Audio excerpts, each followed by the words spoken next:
নিজে দিল্লি, ছেলে আমেরিকা, মেয়ে লন্ডন, এইখানকার মানুষগুলো রাস্তা নামাই দিতেছে 5,000 আর 8,000 টাকা দিয়া। হাসিনা তো বলে এই দেশ তার বাপে বানাইছে, আর এই যে আন্তর্জাতিক অপরাধ ট্রাইব্যুনাল সেটা তো সে বানাইছে। বাংলাদেশে এমন কারো সাধ্য নাই যে আবার দিল্লির আধিপত্যবাদের রাজনীতি ফিরে আনবে ইনশাআল্লাহ। বন্ধুরা আমার, আপনাদেরকে বলতে চাই, আমাদের এখানে যারা আছেন আপনারা জানেন গতকাল সারা রাত আমরা এখানে ছিলাম, আমরা 1 মিনিট ঘুমাই নাই, ফজর থেকে এখানে আমরা আছি। আপনাদের মাধ্যমে গণমাধ্যমের ভাইদের সাথে তো আওয়ামী লীগের কথাবার্তা হয়, প্রকাশ্যে স্বীকার না করলেও আপনাদের সাথেই হবে। তো আপনাদের মাধ্যমে তাদেরকে জানাইতে চাই, তারা তো বলেছে যে অনেক কিছু করবে, তো আমরা তো শাহবাগ পর্যন্ত অপেক্ষা করলাম। পরে চিন্তা করলাম, প্রথম চিন্তা করেছিলাম কোনো অফিস টফিস যাব না, পরে বলবে যে শাহবাগ থানার সামনে বসে থেকে বিরাট একটা ভাব দেখাই চলে গেছে, কিন্তু তারা তো কেউ আসলো না। আওয়ামী লীগের দশা হয়েছে 1971-এর মতো।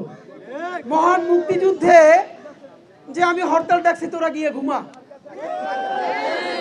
এরপরে সুটকেস গুছিয়ে পাকিস্তান চলে গেছে। আর তার সুযোগ্য কন্যা নিজে দিল্লি, ছেলে আমেরিকা, মেয়ে লন্ডন, এইখানকার মানুষগুলো রাস্তা নামাই দিতেছে 5,000 আর 8,000 টাকা দিয়া। আওয়ামী লীগের সাথে বাংলাদেশের ঐতিহ্যগতভাবে প্রতিষ্ঠা থেকে তার কোনো শিকড়ের সম্পর্ক নাই। যদি শিকড়ের সম্পর্ক থাকতো তাহলে এই গণপ্রতিরোধের পর সে দেশে থেকেই মানুষের সাথে লড়াই করত। বন্ধুরা, গত 16 বছরে বিএনপি, জামাত ইসলামী, অন্যান্য রাজনৈতিক দল এমন কোন অত্যাচার নাই যার শিকার হয় নাই। গুম, খুন, হত্যা, ধর্ষণ, আয়নাঘর, এরপরেও তো তারা তাদেরকে যে পেয়ারে পাকিস্তান বলা হয়েছে, পাকিস্তান কি অ্যাসাইলাম চায় নাই।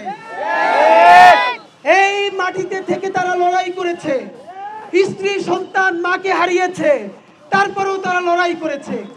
এই শাহবাগে মবতন্ত্রের মাধ্যমে যেই ক্যাঙ্গারু কোর্ট করে জুডিশিয়াল কিলিং করা হয়েছে, জামাত ইসলামী এবং বিএনপির সালাউদ্দিন কাদের চৌধুরী থেকে শুরু করে, তারা চাইলে বিদেশ চলে যেতে পারতেন, কিন্তু তারা নিজের দেশের কমিটমেন্টের কারণে দেশে থেকে লড়াই করেছেন। এই ক্যাঙ্গারু কোর্টকে ফেস করে হাসতে হাসতে ফাঁসির মঞ্চে চলে গিয়েছেন। তাহলে হাসিনার দেশে আসতে ভয় কিসের?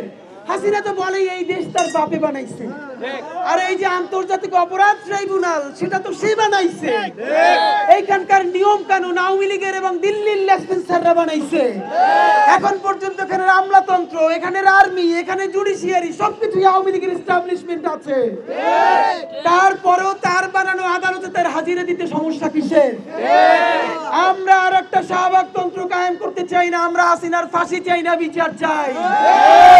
তবে তার যেই পরিমাণ কল দেখেন, একদিনে শুধু 1000 কল রেকর্ড ডিলিট করা হয়েছে 5ই আগস্ট সন্ধ্যার সময়। এরপরেও যেই সব রেকর্ড ফাঁস করা গেছে, সে সরাসরি গুলি করতে শুধু না, ভবনে আগুন লাগাতে পর্যন্ত অনুমতি দিয়েছে। এরপর সে তাহলে বিচারিক কাঠগড়ায় দাঁড়াক, সে যদি মনে করে তার সাথে জাস্টিস হয় নাই, তাহলে সে আন্তর্জাতিক অপরাধ আদালতে যাক। কিন্তু যেই দেশ তার বাপে বানাইছে, যেই মুক্তিযুদ্ধ তার পার্টি করছে, আর যেই উন্নয়ন সে দিছে, এরপরও তাহলে তার এখানে আসতে এত ভয় কিসের? আপনাদেরকে বলতে চাই, হাজার হাজার কোটি টাকা যে আওয়ামী লীগ পাচার করেছে গত 15 বছরে, সিঙ্গাপুর, মালয়েশিয়ার মতো দেশে আপনারা ভাবেন হাউজিং ব্যবসা সব বাংলাদেশে আওয়ামী লীগের গুন্ডাগুলো দখল করেছে। কানাডা, আমেরিকা, অস্ট্রেলিয়া বেগমপাড়া বানিয়েছে। এত টাকা কামাই করেছে যে এইখান থেকে আওয়ামী লীগের থার্ড লেয়ারের নেতারা সিঙ্গাপুরে 1 বছর ধরে হোটেলে থাকে আর খায় আর ঘুমায়, তবুও তাদের টাকা পয়সা শেষ হয় না। তাহলে চিন্তা করেন বাকিগুলোর কি অবস্থা। হাজার কোটি টাকা বিনিয়োগ করেও আমাদেরকে আমাদের শহীদদের রক্তের সাথে বেঈমানি করানো যাবে না। মুক্তিযুদ্ধ করেছে এখানে জনযুদ্ধ। 71 যুদ্ধটাইকে আওয়ামী লীগের সব বদমাইশগুলো কলকাতার হোটেলে গিয়ে মাস্তি করছে আর ঘুমাইছে। মুজিব বাহিনীর গুন্ডাগুলো এখানকার সত্যিকারের মুক্তিযোদ্ধাদের উপরে হামলা করছে। যেই দেশ স্বাধীন হয়েছে দেশে এসে বলে মুক্তিযুদ্ধের মালিক আমরা। এইখানে মুক্তিযুদ্ধের সময় যত ব্যাংক ছিল, ব্যাংকে যত মুদ্রা ছিল, এই মুজিব বাহিনীর গুন্ডাগুলো হামলা করে সব ভাগ করে নিয়েছে। এরপরে সেই অস্ত্রগুলো তারা রাষ্ট্রীয় কোষাগারে জমা দেয় নাই।